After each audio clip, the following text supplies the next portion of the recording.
আসসালামু আলাইকুম, কেমন আছেন আপনারা? আশা করি সবাই খুব ভালো আছেন। আবারও একটি লং ভিডিও নিয়ে চলে আসলাম। যদিও আমার লং ভিডিও দিতে একদমই ভালো লাগে না, কারণ লং ভিডিও দিলে হয় কি অনেকটা সময় নিয়ে ভয়েস দিতে হয়। আমি যখন একটা রিলস ভিডিওতে ভয়েস দিই ওইটা আমি 4-5 বার কাটাকুটি করি। আর বোঝেন লং ভিডিওতে ভয়েস দিতে আমার কতটা বেশি পরিমাণ প্যারা খাইতে হয়। যাই হোক, পেজ যেহেতু ওপেন করেছি ভয়েস তো দিতেই হবে, বড় ভিডিও হোক আর ছোট ভিডিও হোক। আজকে সকাল থেকে মনটা ভীষণ খারাপ ছিল। দুপুরের পরে আবার বৃষ্টি নামছে, বৃষ্টি দেখে কেন যেন আমার মনটা আরো বেশি খারাপ হয়ে গেল। ভাবলাম যে ঘরে বসে থাকলে হয়তো আরো বেশি খারাপ লাগবে, কোথাও একটা গেলে মনটা ভালো হয়ে যাবে। এই জন্যে মা আর আয়াতকে নিয়ে বের হয়ে গিয়েছিলাম মুন্সিগঞ্জ মিট কিউট ক্যাফেতে। আমার খুব পছন্দের একটা রেস্টুরেন্ট হচ্ছে মিট কিউট ক্যাফে। এখানকার পরিবেশ, খাবার সব কিছু আমার কাছে অনেক ভাল লাগে। আর এই প্লেসটাতে বসলে বাইরের যে ভিউটা আসে ওইটা তো আমার কাছে অনেক বেশি ভাল লাগে। আর যেহেতু বৃষ্টি হচ্ছিল সব কিছু দেখতে আরো বেশি সুন্দর লাগতেছিল। আয়াত বারবার দেখতেছিল আর বলতেছিল ওই গাড়িটা নিব, ওই গাড়িটা নিব, মানে উনি সব গাড়িই নিবে। আয়াতকে দেখে একটু সবাই মাশাল্লাহ বলে যাবেন। বাচ্চা মানুষ, আমার ওর ভিডিও দিতেও আজকাল ভয় লাগে, মানুষের নজর তো ভালো না। সবাই একটু একটু বেশি বেশি করে মাশাল্লাহ বলে যাবেন। আর এই তো আমাদের খাবার চলে আসছে। অর্ডার করেছিলাম হচ্ছে প্যাকেট বিরিয়ানি, আর প্লেটারের মধ্যে অর্ডার করেছিলাম মাসালা ডিলাইট।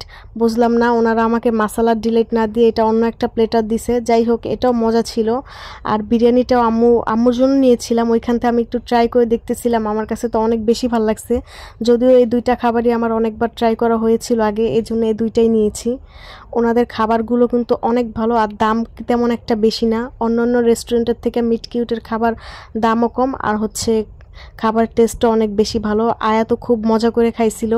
আমি যদিও ফুড ব্লগার না, আমি কোনো রিভিউ দিচ্ছি না, আমার কাছে যেমন লাগছে আমি ওইটাই আপনাদের সাথে শেয়ার করলাম। আপনারা অবশ্যই মিট কিউট ক্যাফেতে গেলে আমাকে জানাবেন যে আপনাদের কাছে ওনাদের খাবার কেমন লাগে।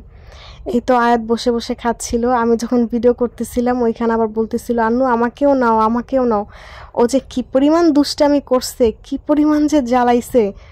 ওনার আবার হালকা হালকা একটু ঠান্ডা লাগছে, এর মধ্যে ওয়েদারটাও ঠান্ডা। কালকে আইসক্রিম খাইছে, এখন বায়না ধরছে ওনাকে আবার আইসক্রিম কিনে দিতে হবে। এই আইসক্রিমের জন্য যে কি করছে।